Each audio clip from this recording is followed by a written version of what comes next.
Hey folks, this is Thrifty Gamer 83 here, just bringing you my review of Final Fantasy X for the PlayStation 2.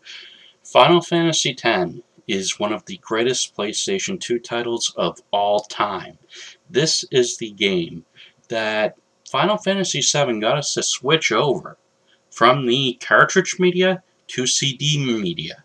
If anything else, Final Fantasy X put it on steroids and cranked it up, so much so that we actually went from CD media to DVD media just to play Final Fantasy X on the PlayStation 2. And don't tell me you didn't. You actually did, because you wanted to enjoy the DVD medium. You wanted to enjoy just the epic battles, the length, not having to change discs, say, 2 or 3 times. Yes, I know. I was that guy who stayed up, maybe put in 8 or 9 hours a day into Final Fantasy VII and Final Fantasy VIII, and that is just how it was. But with Final Fantasy X, wow, this thing ages like a fine wine. Final Fantasy X really brings it home. It really brought people into Final Fantasy. For some, it was the first time. I can remember my older brother getting into Final Fantasy VII. When I tried to show him the older cartridges, he actually laughed it off. But when he showed me Final Fantasy VII, I knew it. I knew I had to have it. The CD media. As I said before, it pumps it up with steroids on Final Fantasy X, and that is exactly what you get. This is something which I really have to overstate the obvious on. Final Fantasy X, as you can see, the battle animations are smooth and fluid. You have arcade-style overdrive controls, just something that you needed to really have.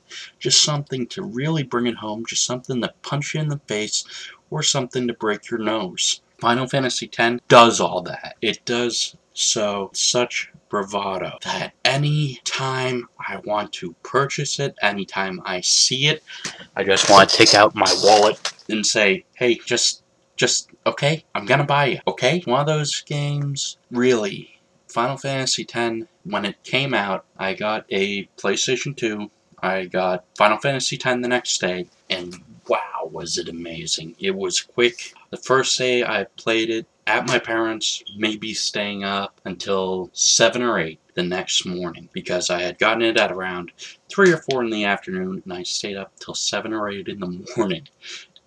As you can guess, I called in sick to school that day. I just love the animations, the battle effects. It's been so long since I played it, but Final Fantasy X is like an old friend you just always want to have around. It makes it so beautiful just to watch. Even if you can see Urin actually needs a potion right there, but really the effects and animation are just so beautifully rendered and done. This is a Squaresoft gem. This is a game. I know, I say this is a game a lot, and I'm overly redundant, but this is that game you have to have in the PlayStation 2 collection. If you don't, I pity you, and I laugh in your face. Ha ha ha ha ha. Yes, Final Fantasy X should be just in everyone's collection. If you have a hard time with that, I'm really sorry, but I'm really not, and I don't really care. I love just everything about this game, just how it is put together, from the save spots to the fact that, yes, really, you're going to enjoy this. And that is how I review Final Fantasy X. There is not enough that I can say on it. It was groundbreaking back in the early 2000s. It's still groundbreaking now. The only issue I have, or have had, with those who reported on it, looking back, IGN actually placed together an article which said that Final Fantasy X, for whatever reasons, was against organized religion. As an aside, I have to mention that what they had wanted to say, the author, was that it went against the Catholic Church, the sacraments, and the posterity of values.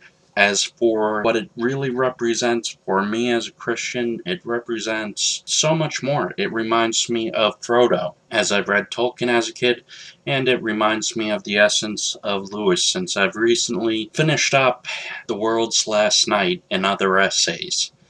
As for that, it really makes you understand that Final Fantasy X also took deep care of Christian issues for gamers, so that they would not feel as if they would be excluded or too taboo or esoteric. For that, I thank Squaresoft. They did such a wonderful job. They showed off what had happened historically before the Reformation. If you look at it in the context, which the author had failed to do, you will see just how much Squaresoft took care of such a delicate matter as to give it a Christian essence for a game. Now, I know that is deep and cerebral, but I'm not going to apologize. As I said before, a game you have to have in your collection, and a game which, if you grasp it as atheistic, you also have to review the sacrifices made for the characters. And that includes Titus. Not going to give any spoilers away, so really, folks, it's on you to get Final Fantasy X. Rant, rave, love, hate. Click that subscribe button, folks. You're keeping my show on the air. Have a good one.